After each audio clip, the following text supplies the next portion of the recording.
Hi, welcome to Darthbuallz and Bourbon. We're back on the bourbon train. We're back from the Like a Sir Scotch series where we tried some 21-year Portwood Balvenie. If you're into Scotch, make sure to go back and watch my last video.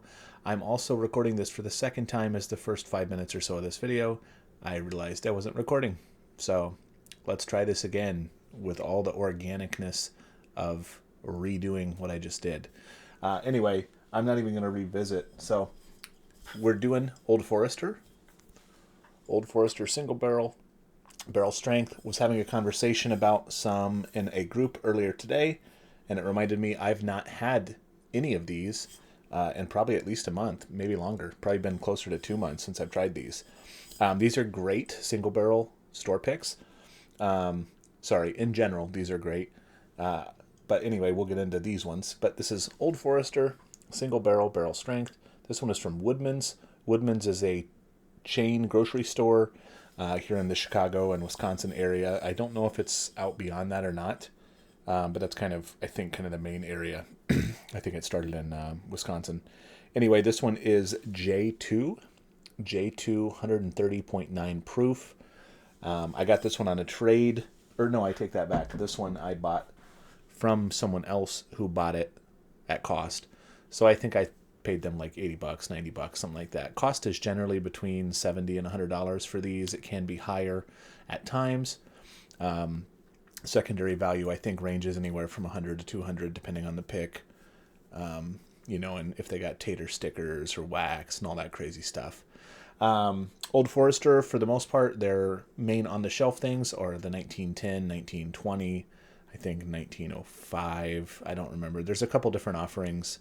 I like the 1910 and the 1920. They're both good. One is a double oaked, and then one is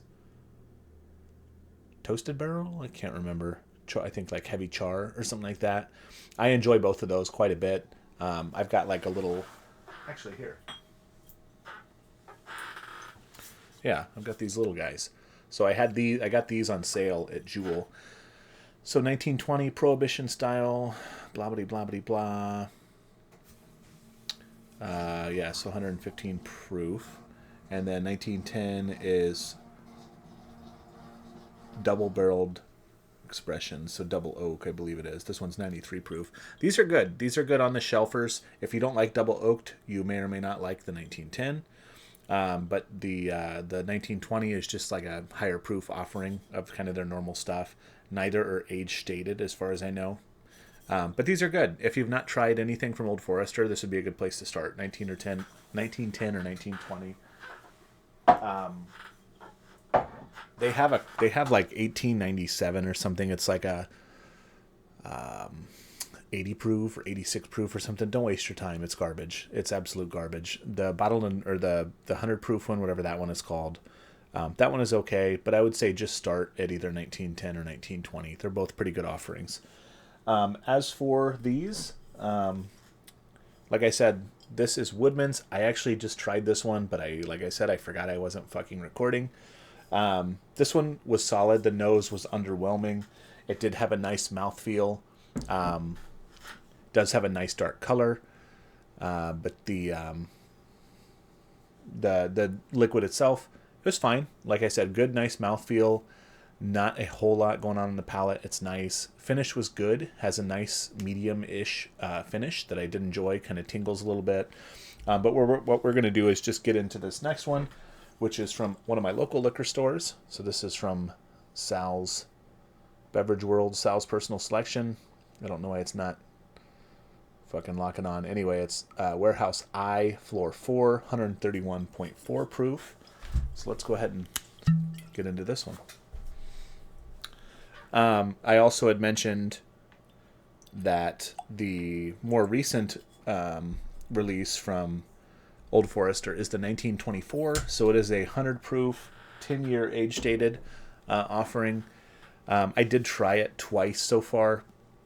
I don't have a bottle, but it was about $150 to $170, somewhere around there. I think maybe a little cheaper, $129 at some places. But either way, we'll just call it $150 for a 10-year age-dated product. 100 proof. Nose on it is excellent. It's really, really solid. good on the mouth. It's just the finish is pretty quick. It's 100 proof. For a 10-year whiskey, you'd want a little bit longer finish. I've heard a lot of people say after it opens up, it tends to be a lot better. But anyway, that's just commenting on 1924. I think it's a solid one. I think if you find it for retail and you like Old Forester, definitely give it a try. But otherwise, you know, it was good. Hopefully the price will come down a little bit, maybe. It was also like super allocated. Anyway, like I said, this is for I4, 131.4 proof. Haven't had this one in a while. As you can see, it's got a nice dark, like, you know, auburn kind of color. I really like this type of color. These are not age stated. Usually most of these, I believe, are aged somewhere between 4 and 6 years for the most part. But Old Forester does do heat cycling, which is where they basically make it hotter than it should be in the warehouse or rickhouse, so that they age quicker is the, you know, thought process behind it. How scientific that is, don't know. I'm not a scientist, and I don't work at a distillery, but people tend to like it, and I will vouch, like I said, the last one, that one I just tried, certainly had a little bit more oak character on it than I would have expected for something non-age stated, and likely less than 6 years. Okay. Nose on this one, very similar to the last one. Kind of ethanol-y. Like ethanol-y, kind of younger smelling, but there is a distinct oak character in there. The nose on this one is definitely better than the other, but I think both are just kind of like mediocre noses. Like it's good, nothing special, kind of mid to average to slightly good. Like this isn't one that I would sit here, you know, and if you watched my other videos, there's some where I could fucking live. I could live in there. This isn't one of them. This one just smells like whiskey, barrel strength whiskey. And you will get that, you know, like 139 or 130 plus proof whiskey.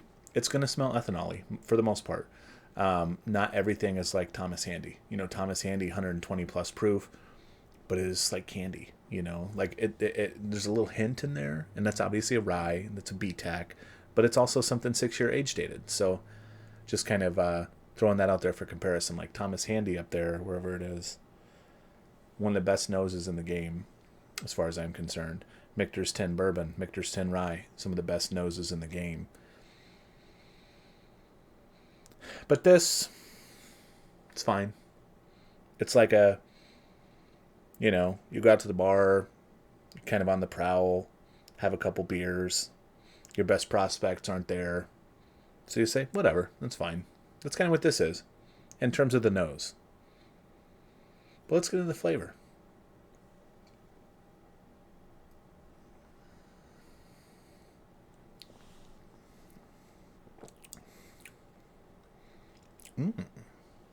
Delightful. I keep forgetting that my microphone is not my camera. It's hiding under here at this shot, but I keep looking at it like I need to look at it to talk. But I got to talk to the camera.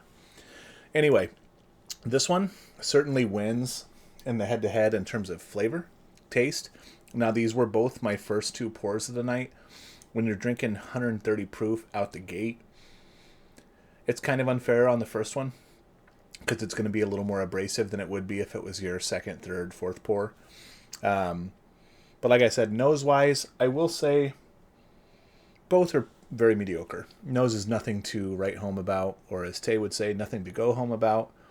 The nose is just fine. The color is nice, dark, kind of dark, rich color that you maybe wouldn't expect on something less than 6-year age dated, probably, or less than 6 years non-age dated.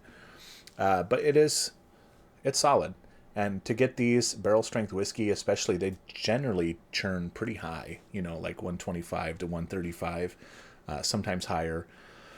It's definitely a good buy. If you see these on the shelf, or if a local place has a single barrel, or you can trade for one, and especially if you like Old Forester, it's worth trying.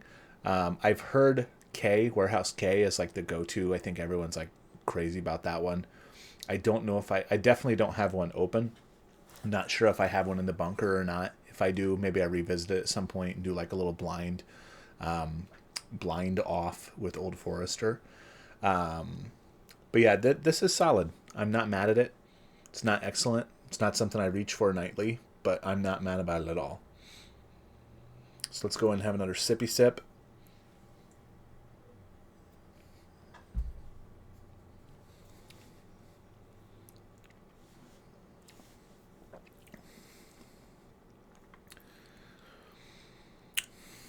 Solid. So the pluses and negatives of these two specific bottles. So Sal's personal selection, I4, 131.4 proof. This is much more approachable. I think this is overall the better one. The noses are pretty similar. This one more enjoyable, but it does have lesser finish. The finish is not quite as good. This one, I think, the Woodman's one from J2 at 130.9 proof. This one packs a little bit more punch, even though it's lower proof. Drinks a little hotter, but it also has a little bit more character on the finish.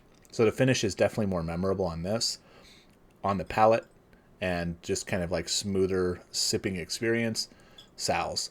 But once again, for under $100, 130 proof whiskey, these are both very good. I wouldn't be mad at these. Another thing that could be similar-ish, Booker's. You know, Booker's, any of the Booker's offerings could be similar. I think I prefer most Booker's over this, but granted, the Booker's are batched. Excuse me. They're not single barrel. They're kind of a batched product, or like a blended product of different things, I think. I don't remember. Now I'm just making things up. But anyway, overall, I would take Booker's over this all day, but these are more readily available.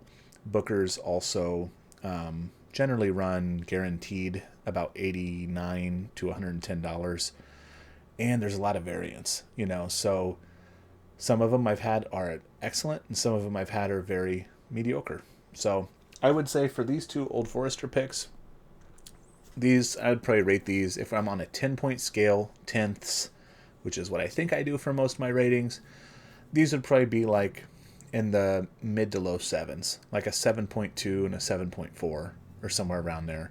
You know, maybe a little lower. But for barrel proof, single barrel store offerings, very good. Like I said, I've heard a lot of people go goo goo gaga over the K selections. Here in the Chicago area anyway, I think Jewel had a really good one. And then there was somebody else that had a really good one. Maybe Benny's or something like that. But I've not tried either yet. I may have tried samples. I don't recall. I've not had any... I've not really had any other offerings. Just these two and some samples. And then I've got 2 bunkered, but I don't even remember what ones they are. But to summarize, Old Forester, single barrel, barrel strength. Is it worth buying if you see it? Absolutely. I think so. Unless you hate Old Forester. It's good for the money spent. Should you go crazy and spend $200 on one? Probably not unless you know it's like super, super excellent, or you're trading up to get one or something like that. But it's solid. Old Forester in general, I tend to like I said, the 1910, the 1920 are great shelfers. So if you're looking to try something in the Old Forester realm and you have yet to try it, certainly give those a try. Or if you can find one of these for retail or trade for one, maybe give it a try, get some samples. But Old Forester, I would say, good for me, but not my favorite. There's a lot of others that I certainly like better. But are these worth buying if you see them? Yes. And since I don't think I mentioned it earlier, since I'm re-recording, the mash bill is, I believe, 72% corn, 18% rye, 10% malted barley for the most part. And the proofs usually range anywhere between like 120 and 140, somewhere in there.